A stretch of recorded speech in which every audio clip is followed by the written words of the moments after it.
So you've been hearing all about investing, but you're still not sure how to get started. You want to invest, but you don't really like exchange traded funds. You want to pick your own dividend paying stocks.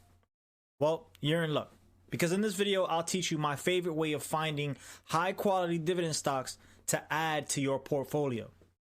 It's your favorite investor, and this is a channel to help keep you invested in the markets and build your wealth. So let's start with why I'm bringing this topic up. I feel everyone on the internet, especially financial YouTubers, mentions the ticker symbol SCHD, right? The ETF that will be your path to millions in the stock market. And although it very well could be your path to millions with consistent investing, it's not the only way to build wealth in the stock market. In fact, SCHD is made up of over 100 different companies, and these companies are the reason SCHD has performed so well. Exchange traded funds perform as well as their stock holdings.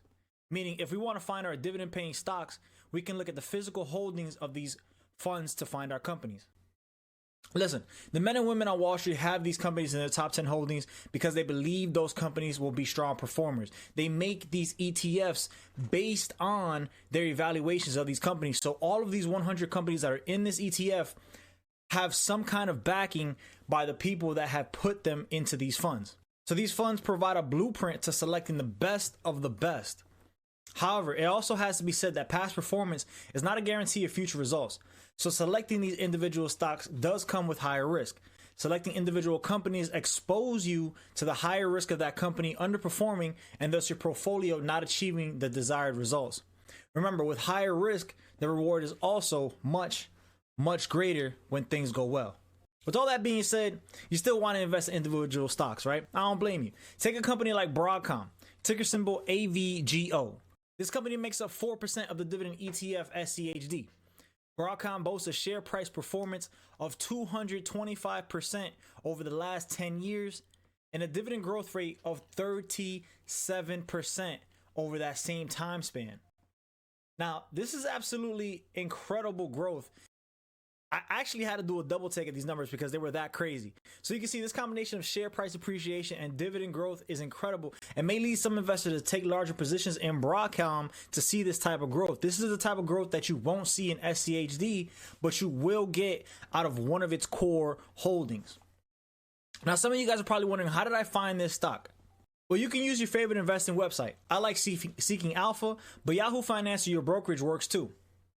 Select the dividend ETF you like.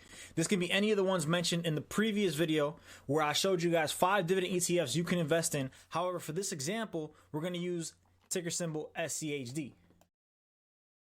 This ETF is made up of 104 companies.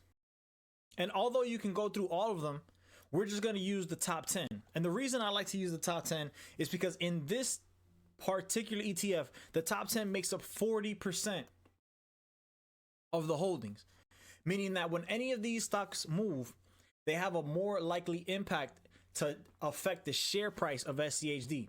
So you see companies like Home Depot, Broadcom, which we went over, Cisco, Pepsi, Chevron are all among the top 10 companies. So now we've literally just developed a short list of companies that we can look at to see which ones will be the best moving forward. Or if you prefer to do technical analysis, you can now begin charting these to pick your entry prices. So let's go back to something like Broadcom. We can open up their charts really quick and we can just kind of see some of the levels that we've seen before dating back to October 2021. You guys can see some of the support and resistance lines that I've drawn up just real quick. And for me, I feel like this stock has really ran up. And I think at this point, we can probably expect some kind of pullback, especially since we haven't broken the 920 zone in any of its 3 attempts. So for me, I'm looking to probably come back and retest the $675 zone, and that would be an entry price for me. The problem is you never know if or when this is going to happen. So other things to consider are looking at the company's financials. We know the dividends have been increasing, but how is the free cash flow? Has the free cash flow been increasing?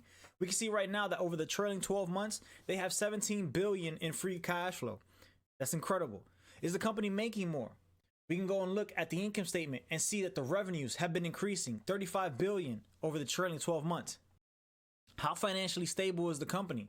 I like to look at something like the quick ratio. So the quick ratio is a measure of the company's ability to pay its current obligations using liquid assets.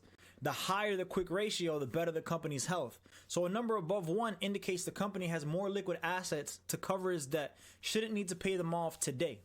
We can see Broadcom has a quick ratio of 2.13. This is as of its last quarters or its last earnings report. These are just some of the things I use to begin evaluating my companies and deciding when and if I should buy. There really is no wrong way. You can always just dollar cost average into these beautiful companies and probably just be fine.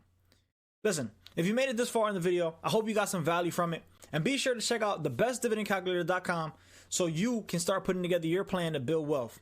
The link is down in the description, so be sure to make sure you guys use that free tool.